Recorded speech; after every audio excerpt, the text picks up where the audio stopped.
Hi dear students, welcome to Sampreeth YouTube channel. ಈ ಒಂದು YouTube channel ನಲ್ಲಿ ನಾವು ಕನ್ನಡ ಮೀಡಿಯಂ ಮಕ್ಕಳಿಗೆ ಹೆಲ್ಪ್ ಆಗಬೇಕು ಅನ್ನೋ ಉದ್ದೇಶದಲ್ಲಿ ನಿಮ್ಮ ವಿಜ್ಞಾನ ವಿಷಯದಲ್ಲಿ ರಸಾಯನಶಾಸ್ತ್ರಕ್ಕೆ ಸಂಬಂಧಪಟ್ಟಂತಹ ಪಾಠಗಳನ್ನ ಆಯ್ದುಕೊಂಡು ನಮ್ಮ ನಿತ್ಯ ಜೀವನದಲ್ಲಿ ಬರುವಂತಹ ಸನ್ನಿವೇಶಗಳು ಮತ್ತು ಉದಾಹರಣೆಗಳನ್ನ ತೆಗೆದುಕೊಂಡು ಅಲ್ಲಿ ಬರುವಂತಹ ಕಾನ್ಸೆಪ್ಟ್ಗಳನ್ನ ನಾನು ಕ್ಲಿಯರ್ ಮಾಡುವಂತಹ ಪ್ರಯತ್ನವನ್ನ ಮಾಡ್ತಾ ಇದ್ದೀನಿ. ಈ ಒಂದು ಪ್ರಯತ್ನಕ್ಕೆ ನಿಮ್ಮ ಪ್ರೋತ್ಸಾಹ ಹಾಗೂ ಬೆಂಬಲ ಇರ್ಲಿ ಅಂತ ಕೇಳ್ಕೊಳ್ತಾ ಇವತ್ತಿನ ಪಾಠವನ್ನ ಆರಂಭ ಮಾಡೋಣ. ಈ ಪಾಠಕ್ಕೆ ಹೋಗೋದಕ್ಕಿಂತ ಮೊದಲು ಇಲ್ಲಿ ನಾವು ಕೆಲವು ಉದಾಹರಣೆಗಳನ್ನ ತೆಗೆದುಕೊಳ್ಳೋಣ. ಮಕ್ಕಳೇ, ನೀವು ದಾಳಿಂಬೆ ಹಣ್ಣನ್ನ ತಿಂದಿರ್ತೀರಿ ಅಲ್ವಾ? ಈ ದಾಳಿಂಬೆ ಹಣ್ಣಿನ ಒಳಗಡೆ ಏನಿರುತ್ತೆ? ಹೌದು, ದಾಳಿಂಬೆಯ ಬೀಜಗಳು ಇರುತ್ತೆ ಅಲ್ವಾ? ಅಂದ್ರೆ ಇನ್ನೂ ಒಂದು ಅರ್ಥದಲ್ಲಿ ನಾನು ಹೇಗೆ ಹೇಳ್ಬೋದು, ಈ ದಾಳಿಂಬೆ ಹಣ್ಣು ಅನ್ನುವಂಥದ್ದು ಈ ಸಣ್ಣ ಸಣ್ಣ ದಾಳಿಂಬೆ ಬೀಜಗಳಿಂದ ಮಾಡಲ್ಪಟ್ಟಿದೆ ಅಂತ ಹೇಳ್ಬೋದು. ಹಾಗೇನೆ ನೀವು ಮನೆ ಕಟ್ಟೋದನ್ನ ನೋಡಿರ್ತೀರಿ ಅಲ್ವಾ? ಈ ಮನೆ ಕಟ್ಟಲಿಕ್ಕೆ ಬಳಸುವ ಒಂದು ಪ್ರಮುಖವಾದಂತಹ ವಸ್ತು ಅಂದ್ರೆ ಅದು ಇಟ್ಟಿಗೆಗಳು.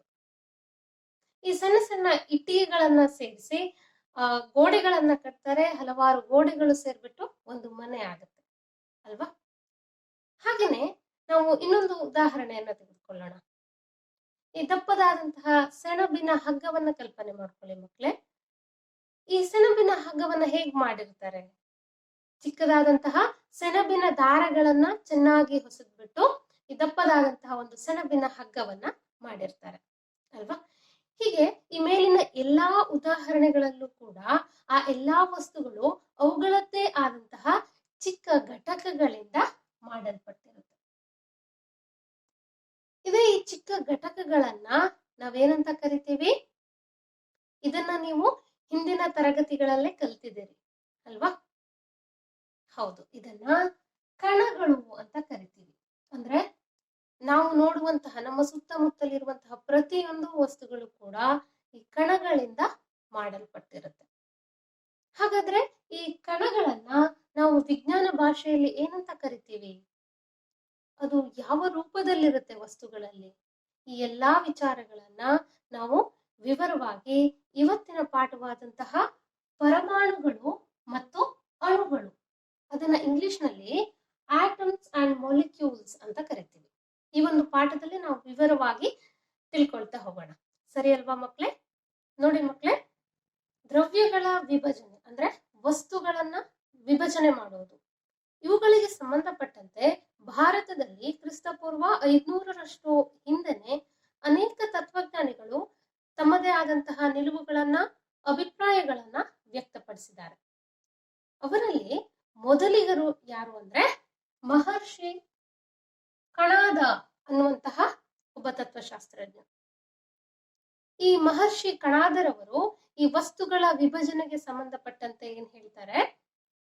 ವಸ್ತುಗಳನ್ನ ವಿಭಾಗ ಮಾಡ್ತಾ ಹೋದ ಹಾಗೆ ಇನ್ನೂ ವಿಭಾಗ ಮಾಡ್ಲಿಕ್ಕೆ ಸಾಧ್ಯ ಇಲ್ಲ ಅನ್ನುವಂತಹ ಒಂದು ಹಂತವನ್ನ ಅದು ತಲುಪುತ್ತೆ. ಅಂತಹ ಒಂದು ಹಂತದಲ್ಲಿರುವಂತಹ ಆ ಚಿಕ್ಕ ಘಟಕವನ್ನೇ ಅವ್ರೇನಂತ ಕರೀತಾರೆ? ಕಣ ಅಂತ ಕರೀತಾರೆ. ಅಂದ್ರೆ ಇದನ್ನ ಅರ್ಥ ಮಾಡ್ಕೊಳ್ಳಿಕ್ಕೆ ನೋಡಿ ಮಕ್ಳೇ, ನೀವು ಒಂದು ಲಾಡಿನ ಕಲ್ಪನೆಯನ್ನ ಮಾಡ್ಕೊಳ್ಳಿ. ಆ ಲಾಡನ್ನ ಭಾಗ ಮಾಡಿದಾಗ 2 ಭಾಗ ಆಗುತ್ತೆ ಅಲ್ವಾ? ಅದನ್ನ ಮತ್ತೆ ನೀವು ತುಂಡು ಮಾಡಿದಾಗ ಮತ್ತೆ 4 ಭಾಗಗಳಾಗುತ್ತೆ. ಮತ್ತೆ ತುಂಡರಿಸಿದಾಗ ಇನ್ನು ಅನೇಕ ಚಿಕ್ಕ ಚಿಕ್ಕ ಭಾಗಗಳಾಗಿ ನಮಗೆ ಸಿಗುತ್ತೆ. ಹೀಗೆ ಅದನ್ನ ವಿಭಾಗ ಮಾಡ್ತಾ ಹೋದ ಹಾಗೆ ನಿಮ್ಗೆ ಒಂದು ಸಣ್ಣ ಒಂದು ಲಾಡಿನ ಕಣ ಸಿಗುತ್ತೆ. ಅದನ್ನ ಇನ್ನು ನೀವು ವಿಭಾಗ ಮಾಡ್ಲಿಕ್ಕೆ ಸಾಧ್ಯ ಇಲ್ಲ ಅನ್ನುವಂತಹ ಒಂದು ಹಂತವನ್ನ ಅದು ತಲುಪುತ್ತೆ. ಆ ಒಂದು ಹಂತದಲ್ಲಿರುವಂತಹ ಅಷ್ಟೊಂದು ಚಿಕ್ಕ ಒಂದು ವಸ್ತುವಿನ ಘಟಕವನ್ನೇ ಮಹರ್ಷಿ ಕಣಾದರವರು ಏನಂತ ಕರೀತಾರೆ?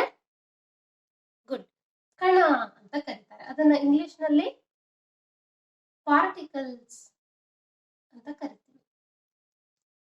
ಅಂದ್ರೆ ಪ್ರತಿಯೊಂದು ವಸ್ತುಗಳು ಕೂಡ ಚಿಕ್ಕ ಚಿಕ್ಕದಾದಂತಹ ಕಣಗಳಿಂದ ಮಾಡಲ್ಪಟ್ಟಿರುತ್ತೆ ಅಂತ ಮಹರ್ಷಿ ಕಣಾದರವರು ಹೇಳ್ತಾರೆ. ಹಾಗಾದ್ರೆ ಈ ಕಣಗಳು ವಸ್ತುಗಳಲ್ಲಿ ಯಾವ ರೂಪದಲ್ಲಿರುತ್ತೆ ಅನ್ನುವಂತ ಪ್ರಶ್ನೆ ನಮ್ಮ ತಲೆಯಲ್ಲಿ ಬರುತ್ತೆ ಅಲ್ವಾ? ಇದಕ್ಕೆ ಇನ್ನೊಬ್ಬ ಭಾರತೀಯ ತತ್ವಶಾಸ್ತ್ರಜ್ಞರಾದಂತಹ ಫಕುದ ಕಾತ್ಯಾಯನ ಅನ್ನುವಂತಹ ಒಬ್ಬ ತತ್ವಶಾಸ್ತ್ರಜ್ಞ ಏನ್ ಹೇಳ್ತಾರೆ? ವಸ್ತುವಿನಲ್ಲಿ ಕಣಗಳು ಸಂಯೋಜಿತ ರೂಪದಲ್ಲಿರುತ್ತೆ. ಸಂಯೋಜಿತ ರೂಪ ಅಂದ್ರೆ ಇದನ್ನ ಇಂಗ್ಲಿಷ್ ನಲ್ಲಿ ನಾವು ಕಂಬೈನ್ಡ್ ಸ್ಟೇಟ್ ಅಂತ ಹೇಳ್ತೀವಿ. ಅಂದ್ರೆ ಒಂದಕ್ಕೊಂದು ಆ ಕಣಗಳು ಸೇರ್ಕೊಂಡಿರುತ್ತೆ ವಸ್ತುಗಳಲ್ಲಿ ಅನ್ನೋದನ್ನ ಈ ಫಕುದಾ ಕಾತ್ಯಾಯನ ಅನ್ನುವಂತಹ ಒಬ್ಬ ತತ್ವಶಾಸ್ತ್ರಜ್ಞ ಹೇಳ್ತಾರೆ.